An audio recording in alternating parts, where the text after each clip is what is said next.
Pelo segundo ano, o Brasil perdeu posição no ranking que avalia liberdade de expressão no mundo. Em relatório divulgado hoje pela ONG Artigo 19, o Brasil aparece em 86º lugar. Esse trabalho analisou 161 países. O ambiente no Brasil é considerado restrito à liberdade de expressão. E isso está ligado ao governo Jair Bolsonaro. A gente vai ter uma ilustração agora, eu vou continuar falando para vocês aqui, muito bacana. Aqui quero agradecer toda a produção da TVT que me deu um super carinho aqui para fazer essa substituição. Obrigado a todos. De acordo com o relatório, o Brasil registrou em 2020 254 violações contra jornalistas e comunicadores. Nesse mesmo período, o governo Jair Bolsonaro deu 464 declarações públicas contra jornalistas. Declarações dadas pelo próprio Jair Bolsonaro, seus ministros, filhos e aliados políticos. Ao longo do ano, Jair Bolsonaro espalhou 1.682 notícias falsas ou distorcidas. Eu vou repetir aqui para vocês. Ao longo do ano, Jair Bolsonaro espalhou 1.682 notícias falsas ou distorcidas, uma média de 4,3 por dia. A maioria relacionada à pandemia do novo coronavírus. O relatório cita a gripezinha e a defesa de medicamentos sem eficácia.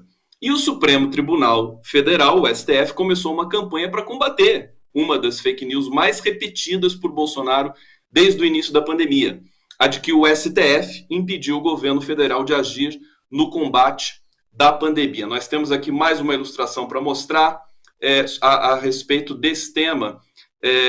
Aqui, deixa eu ver, o texto da campanha diz o seguinte: o STF não proibiu o governo federal de agir na pandemia. Uma mentira contada 1000 vezes não vira verdade. Compartilhe esse vídeo e leve informação verdadeira a mais pessoas. Hashtag verdade do STF, hashtag fake news não. E o Supremo produziu um vídeo para desmentir Bolsonaro. Vamos ver o vídeo, vamos soltar o vídeo aí. Uma mentira repetida 1000 vezes vira verdade? Não. É falso que o Supremo tenha tirado poderes do presidente da República de atuar na pandemia. É verdadeiro que o STF decidiu que União, estados e prefeituras tinham que atuar juntos, com medidas para proteger a população. Não espalhe fake news, compartilhe as verdades do STF. Bom, gente, o filho do presidente, senador Flávio Bolsonaro, agora faz parte da tropa de choque do governo na CPI da Covid-19. A vaga foi aberta pela saída de Ciro Nogueira, nomeado por Bolsonaro para assumir a chefia da Casa Civil. Sobre esse cenário, eu tenho o prazer agora de receber o querido Miguel Stedley, editor do Ponto, newsletter do Brasil de Fato. Miguel, querido, tudo bem com você? Satisfação imensa te receber aqui. Seja muito bem-vindo. O público agradece aqui sua presença. Olá, Gustavo. Obrigado.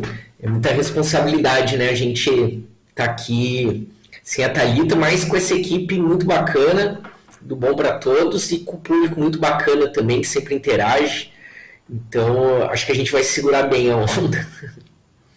Vamos lá. Miguel, a gente tem esse cenário que sempre confunde bastante. A gente estava conversando aqui no bastidor, né? Parece tudo amarrado no governo, né? Parece que está tudo ensaiado, a reforma parece que corrige um pouco aí a pressão que o Bolsonaro vem sentindo. Você concorda com essa visão? Você acha que a ida do Ciro Nogueira para o governo vai dar uma sobrevida para o Bolsonaro, ou isso pode ter outras consequências também?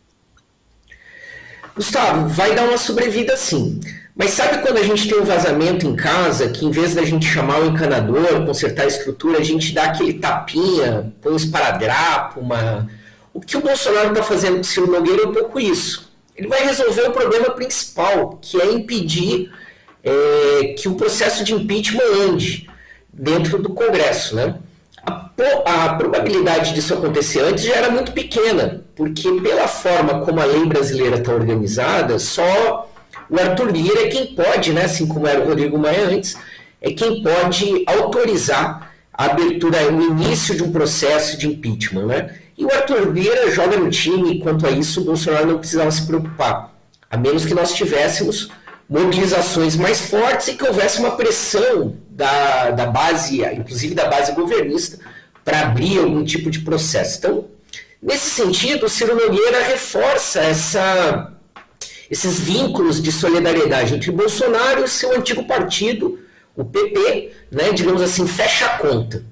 Agora, isso não resolve outros problemas do Bolsonaro. É muito bacana que a gente abriu ouvindo sobre a campanha do STF contra as mentiras, e um dos grandes problemas do Bolsonaro está justamente no STF. Segundo a jornalista Thaís Oyama da Folha, o recado do Braga Neto de que se não tivesse voto impresso ia ter golpe, não foi para Arthur Lira. Na verdade, ele queria mandar um recado para o STF. E a gente se lembra que desde o ano passado, desde o início da pandemia, sempre os ataques do Bolsonaro foram muito mais dirigidos ao STF do que ao Congresso, né? Ainda eram, enquanto o Rodrigo Maia estavam lá, que era um desafeto, mas agora se dirige especificamente ao STF. Isso aí o Ciro Nogueira não vai conseguir resolver, a menos que o chefe fique quieto. A outra coisa que o Ciro Nogueira não vai conseguir resolver: o preço do gás, o preço da carne, o preço do frango, o preço do ovo, né? Então a política econômica também não passa por ele. Então ele resolve o problema imediato, né? Dá uma estabilidade no Congresso, na Câmara dos Deputados. Agora, possivelmente, e isso o senador Renan Calheiros dizia ontem, o Ciro Nogueira também não vai conseguir reverter a minoria que o governo tem no Senado. Portanto, pode ser que essa paz temporária que o Bolsonaro está conseguindo construir, ela seja muito mais ilusória, porque nós estamos num processo de recesso parlamentar, mas que com a volta da CPI, com a volta dos trabalhos parlamentares, pode ser que a ida do Ciro Nogueira seja uma carta queimada antes da hora, talvez, né? Pode ser uma precipitação, enfim. O Bolsonaro não tem muita saída nesse momento, ao meu ver. Você acha que o STF demorou muito para se manifestar, por exemplo? Bom, ele se manifestou no Twitter, a gente viu, com relação às fake news. Você acha que houve ali uma hesitação da Suprema Corte brasileira com relação a isso? Quer dizer, um assunto tão grave como esse? Ah, com certeza. Eu acho, na minha opinião pessoal, Gustavo, de que ainda há um certo medo daquele Twitter do Vilas Boas, né? Aquele episódio da Rosa Weber, do Fachin, ainda das eleições, tentando ser mais incisivo, né? Ali foi um passar boiada, né? Para usar o termo do ex-ministro Salles, né? Porque na medida em que o bolsonarismo se sentiu confortável com a vacilação do Fachin e da Rosa Weber, se sentiu confortável para ir pisando sempre no acelerador. E nesse sentido, por exemplo, o Dias Toffoli cumpriu um papel muito ruim, de ao invés de brecar o bolsonarismo, brecar o STF, quando ele foi presidente da corte, né? Eu acho que então ainda há muitos pontos a serem acertados. Há uma construção aí, não sei se vocês se lembram, né, de que antes do Bolsonaro descolar o atestado médico, haveria um encontro para tentar selar uma paz entre o Arthur Lira, Rodrigo Pacheco e o presidente da STF, né, o Fux. Parece que agora estão construindo e remarcando essa reunião para a próxima semana. Eu acho que ela não vai dar em nada. Por quê? Porque ela precisaria que as pessoas recuassem. E o Bolsonaro não recua, né? Ele pode guardar um pouco a bilis dele, mas é por muito pouco tempo. Diz ele, hoje no Cercadinho, de que hoje à noite ele vai provar que houve fraude nas eleições de 2014, quando a Aécio perdeu para Dilma, e também na eleição de 2018, que ele garante que ganhou no primeiro turno. Esse recado é de novo para o STF. E aí é arriscado de novo o Bolsonaro fazer esse tipo de declaração, porque o processo das fake news está com o ministro Alexandre de Moraes, que será presidente do Tribunal Superior Eleitoral no ano que vem. E o Alexandre de Moraes, ao contrário do Toffoli, da Rosa Weber, ele tem mais estopa, né? Ele não leva desaforo para casa. Então, é um jogo arriscado, né? E eu acho que o Bolsonaro está apostando mais do que tem em mãos.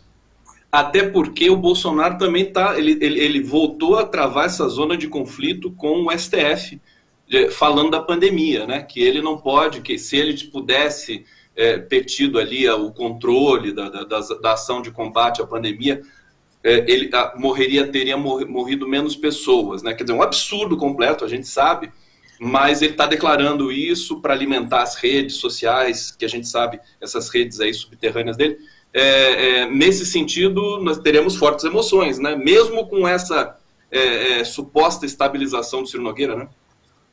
Com certeza, Gustavo. Porque na cabeça do Bolsonaro, a única estratégia política, foi assim que ele passou de deputado a candidato a presidente, enfim, é sempre da ofensiva, do ataque. Então ele permanentemente tem que estar na ofensiva.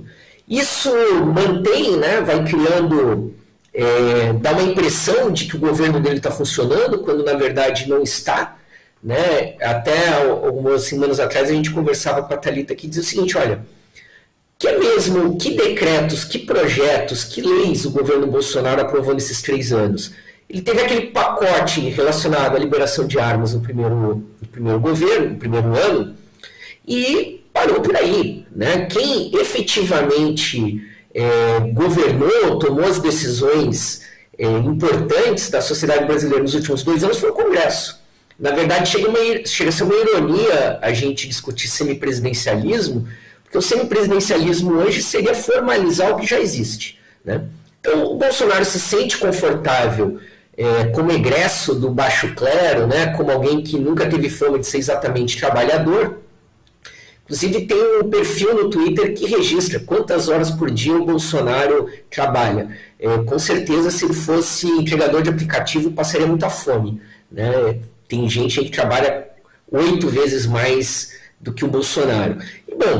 Então ele está sempre na lógica do ataque. E não é a lógica da sociedade brasileira, da política brasileira, do presidencialismo de coalizão. Né? Então tem riscos. O Bolsonaro hoje, ele está apoiado numa única ideia, de que a direita não terá um outro candidato em 2022 e vai ter que se contentar aí com ele.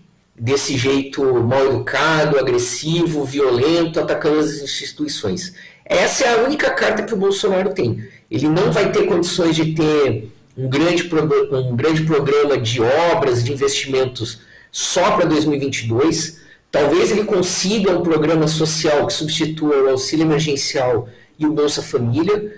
Né? Mas, como eu disse, será que ele vai conseguir barrar o preço da carne e vai com isso comprar briga com o agronegócio? Ele vai conseguir baixar o preço do gás e da gasolina, que não dependem dele, mas depende da política que o governo Temer e ele referendou para a Petrobras, de entregar ao mercado esses preços, né? Ele vai comprar briga com a Faria Lima para baixar o preço da comida? Isso ele não vai fazer, até porque ele não sabe nem como fazer isso. Né? Então, voltando para o começo da nossa conversa, ele ganhou uma sobrevida. Mas é uma sobrevida que ela é muito instável, né? De bastante... nós vamos ter ainda muitas emoções, sim, até outubro de 2022.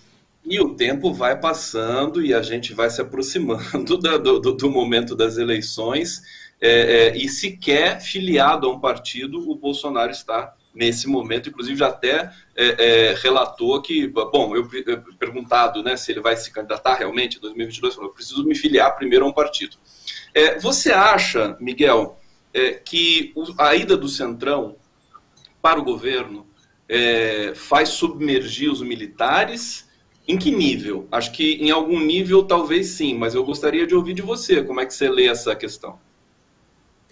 Excelente pergunta, Gustavo. Eu acho que essa é uma questão que eu pessoalmente não tenho resposta agora, mas mais do que isso, eu acho que essa é a questão para a gente ficar atento, ficar atentos e atentas no próximo período. Porque o bolsonarismo, quando chega ao poder em 2018, ele é uma coalizão, é um condomínio de interesses. Né? Alguns que se somaram no caminho, como a Faria Lima, a Lava Jato, né? E que por isso quem a gente escuta falando em terceira via hoje são justamente esses setores que embarcaram depois no bolsonarismo, a Faria Lima, o lavajatismo. Né? Agora, os militares, eles criaram o Bolsonaro. Né? Ele está...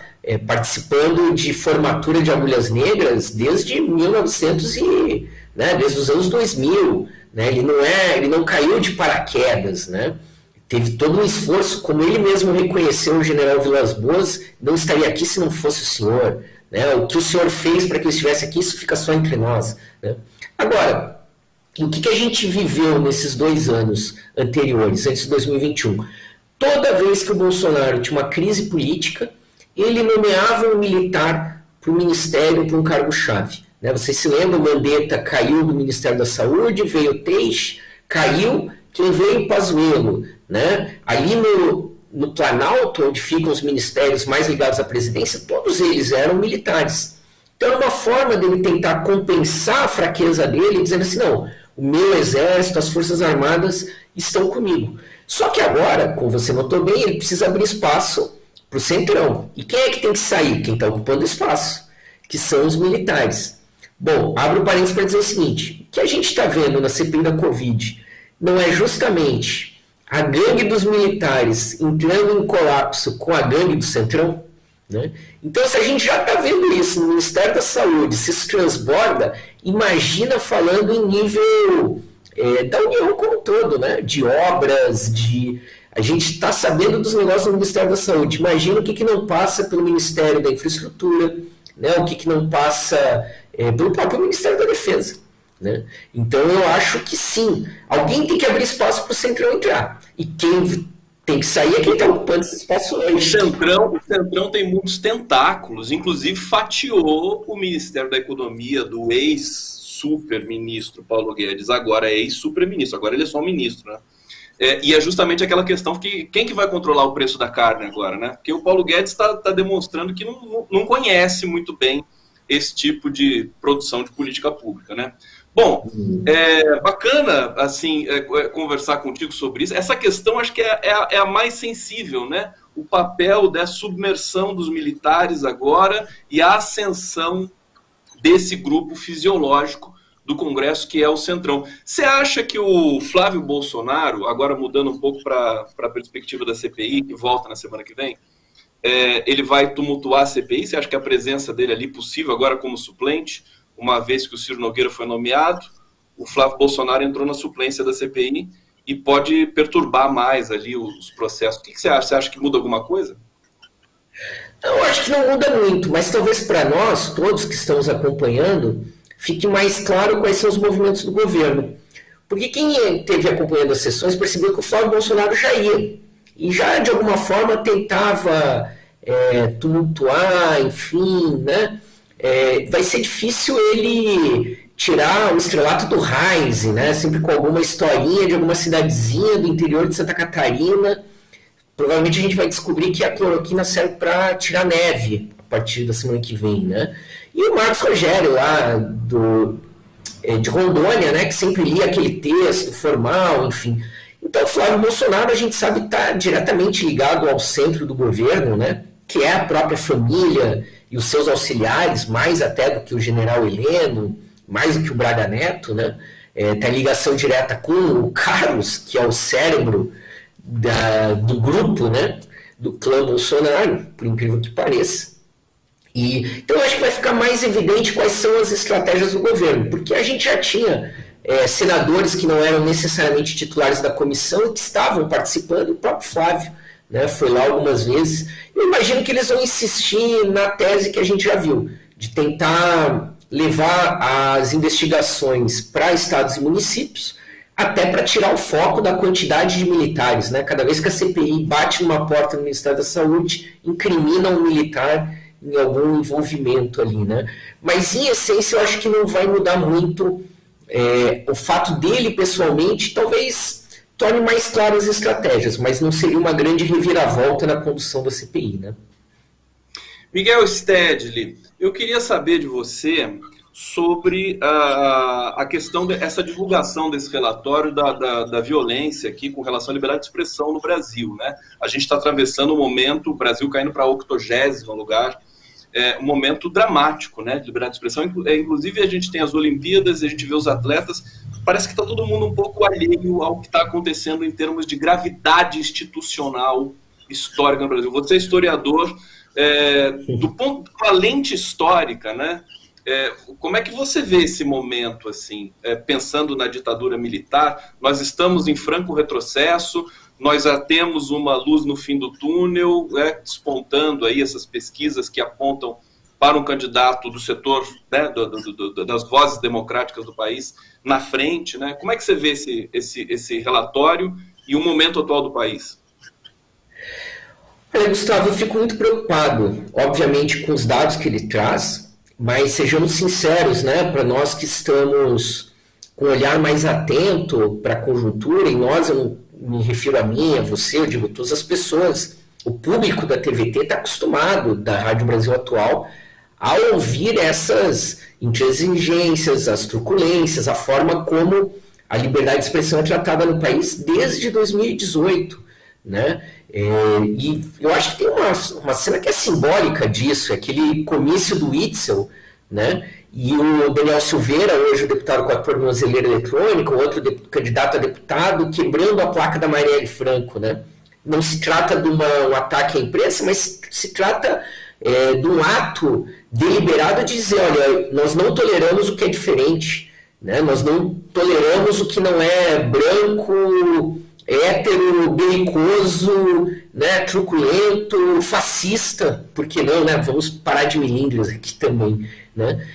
E o que me assusta, então, não são os dados, porque, como eu disse, a gente acaba tendo eles quase diariamente, né? A gente escuta um insulto. Quantas entrevistas coletivas do Bolsonaro ele encerrou na primeira pergunta, quando o jornalista faz o seu papel de perguntar alguma coisa que seja mais... enfim, contundente, né? Nunca respondeu por que os cheques do Queiroz vão para a conta da primeira-dama, da relação dos assessores do seu filho com a milícia, etc., né? O que me assusta, e aí voltando para o tema da ditadura militar, é como a gente tem banalizado essas coisas. Nós chegamos essa semana a 550 mil brasileiros mortos. Olha como a gente está banalizando a morte, né? Quer dizer, nós estamos vivendo morreram mais brasileiros de Covid do que na Segunda Guerra Mundial, do que na Guerra do Paraguai, né? E nós estamos... Olha, aqui em Porto Alegre, essa semana, o prefeito sinalizou com a volta dos eventos. Peraí, gente, a Europa está com 70%. São nada, está abrindo eventos para no máximo 1.000 pessoas com distanciamento, etc. Qual é a capacidade operacional do Brasil com, cerca de 15% da população adulta vacinada? Ontem eu lia as periferias de São Paulo, nós temos aí 40% dos adultos que não foram vacinados, né? Então nós vamos banalizando essa violência contra a imprensa, nós vamos banalizando a morte, nós vamos tomando como natural que o presidente da República diga que a CPI, que é um órgão do Senado, uma instituição, envia um ofício pedindo informação e diga caguei. Quer dizer, não é uma criança de 5 anos que está sentada ali, né? E a gente toma isso como se fosse natural. Então isso me assusta, né? Que as instituições internacionais, a sociedade estrangeira esteja mais preocupada com as violações democráticas no Brasil do que talvez uma parte da população. Miguel Stedley, quero te agradecer imensamente tua generosidade, teu talento aí na leitura de país. Muito obrigado pela sua presença. E a gente vai dar sequência aqui, vamos receber outros entrevistados e espero entrevistá-lo em breve para a gente conversar mais uma vez. Tá bom, meu querido? Com certeza. Fiquem bem. Boa tarde, Gustavo. Boa tarde a todos e todas.